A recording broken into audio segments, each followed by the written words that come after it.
Uganda is in China negotiating for financing for her mega infrastructure projects.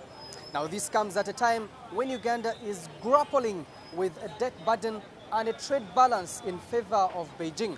Has Uganda calculated this move very well? Uganda owes China 1.6 billion US dollars, which is an equivalent of 6 trillion shillings as of March 2018. Now this accounts to 21.8% of Uganda's total external debt. But even though China is Uganda's second largest trading partner, by 2017, her exports to China were valued at only 30 million US dollars and imports at 811 million US dollars. So this leaves a trade deficit of 781 million US dollars. Uganda's motive in China is to seek China's assistance in building the standard gauge railway to link Uganda to Malaba border. Economists, however, say that Uganda's economy is highly indebted by Chinese and more loans could plunge the economy in a debt distress. So we will end up with debts that we cannot pay, because debts are not paid by the roads. Debts are paid by what do you use the road for. And I don't think we have opened up that. So the debt is already stressing and it's going to continue stressing us until we address that other side of the story.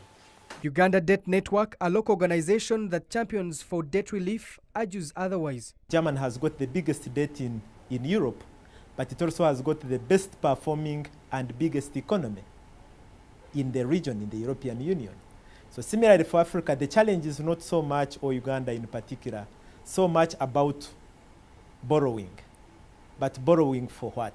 Uganda's finance ministry has for long been under pressure to slow down the growth of public debt, with civil societies raising its concerns.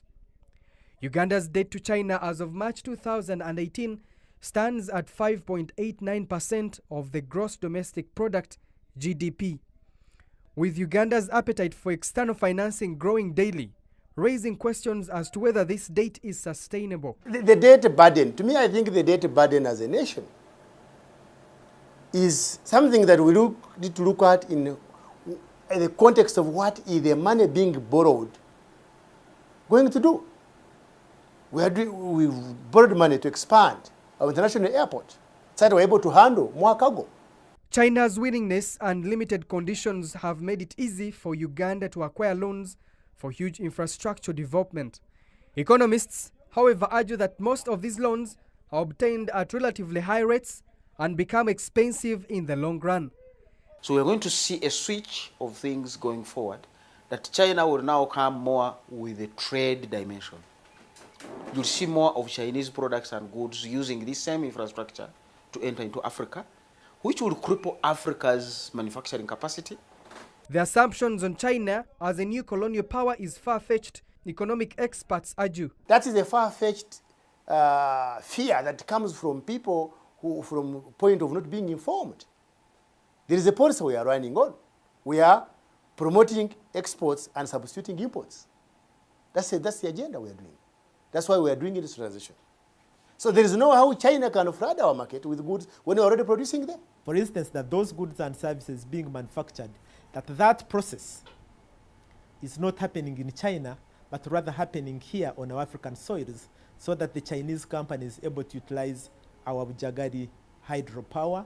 Now, putting the debt burden and trade balance aside, East African community states that are in China, Uganda, Rwanda, and Kenya are not there with a common position on the East African Community-China Trade Pact.